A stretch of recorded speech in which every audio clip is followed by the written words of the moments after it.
Las capitulaciones realizadas por la corona española con los conquistadores ocuparon pues la etapa de la conquista, que va desde 1492 más o menos hasta 1550, dicen algunos historiadores.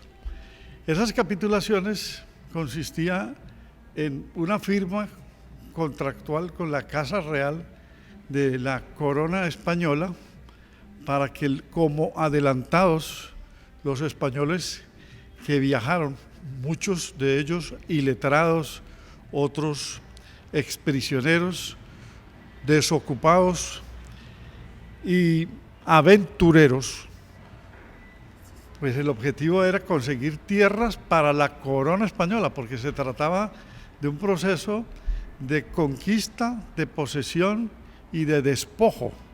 Y en esas circunstancias se da luego la figura de las encomiendas, es decir, para estimular a los acompañantes del conquistador se les entregaban tierras y repartimiento de indígenas, se le entregaban unos indígenas y unas extensiones de tierra a nombre del rey, pero quien las iba a disfrutar era el encomendero. Durante los siglos XVI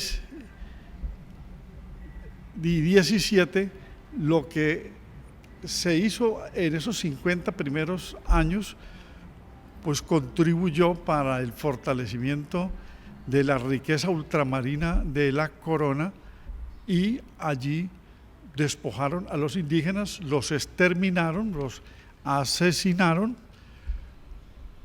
fundamentalmente quitándoles primero el oro y después reduciéndolos a esclavitud. En el siglo XIX se conserva, pese a la guerra de independencia, o sea, al habernos quitado los españoles de encima con la guerra de independencia que protagonizó Bolívar y todos los que le ayudaron, en el siglo XIX se conservó la estructura feudal esclavista. La estructura feudal esclavista consistió en que al llegar los españoles abortaron e interrumpieron y aculturaron y abortaron el modo de producción de la comunidad primitiva, y luego implantan el sistema feudal. Cuando exterminan a los indígenas, al traer la población africana, les superponen el sistema esclavista, y el feudal esclavismo se conservó hasta mediados de 1850. La naciente burguesía comercial y manufacturera, a partir de los años de 1850, había comprado ya tierras, redimido censos, liberado esclavos y desamortizado los bienes de manos muertas del clero. Nuevas clases surgían, la burguesía y el proletariado. Aquella habría de levantar en alto la bandera del libre cambio. Esta fue entonces, el libre cambio, una bandera también de la democracia, el progreso y la justicia social. Se inicia así en nuestro país un nuevo régimen económico y con él una nueva sociedad que, aunque reproducía muchos vicios y arrastraba muchos rezagos del viejo régimen feudal, asimilaba muchos elementos de un nuevo régimen que estaba apareciendo, es decir, el capitalismo naciente. Entonces, a partir de 1850, con el gobierno de José Hilario López, luego José María Obando, luego el de Melo, y los siguientes hasta llegar a los miembros del Olimpo Radical en 1860, que van hasta 1885, lo que se da es que ya no se basa la economía solamente en la agricultura, la minería que nos habían impuesto y las artesanías.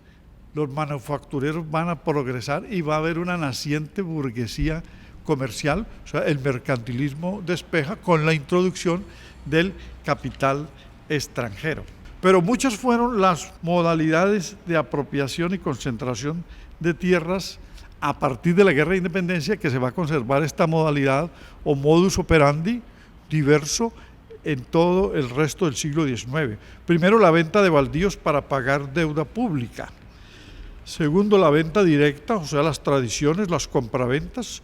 Tercero, el otorgamiento de tierras a militares en compensación por sus contribuciones a la independencia, como botines de las guerras civiles también que se quedaban con la tierra.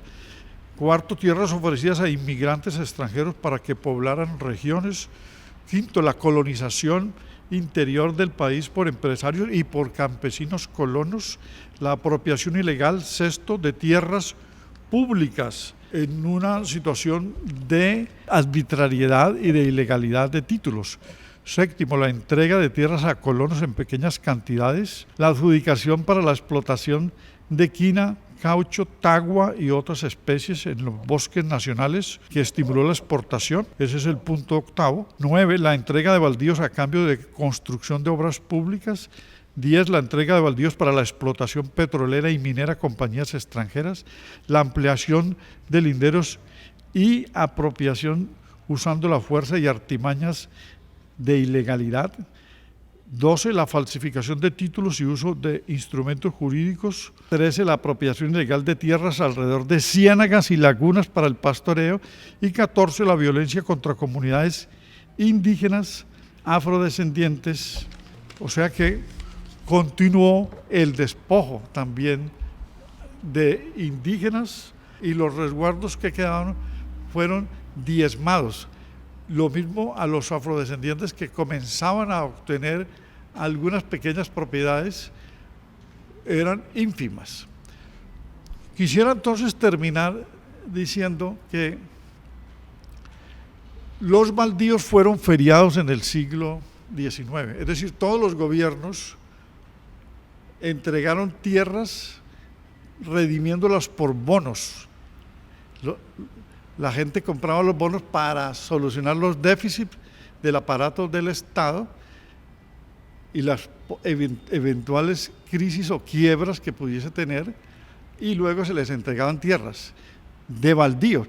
¿Por qué? Porque una vez que se da la guerra de independencia, que se triunfa en la guerra de independencia, los generales, los altos mandos, los militares que participaron, cogieron la tierra que era de los españoles, a quienes se les sacó para fundar el nuevo Estado o que reemplazara al Estado feudal. Y de allí en adelante comienzan unas tradiciones, o sea, unas ventas de bienes. Pero al mismo tiempo, los baldíos, que fueron las tierras que no alcanzaron a coger los vencedores ni a repartírselas, esos baldíos pasaron a manos del Estado, o sea, titularidad del Estado, pero los fueron entregando por bonos, es decir, los vendieron a los particulares, es decir, privatizaron la tierra.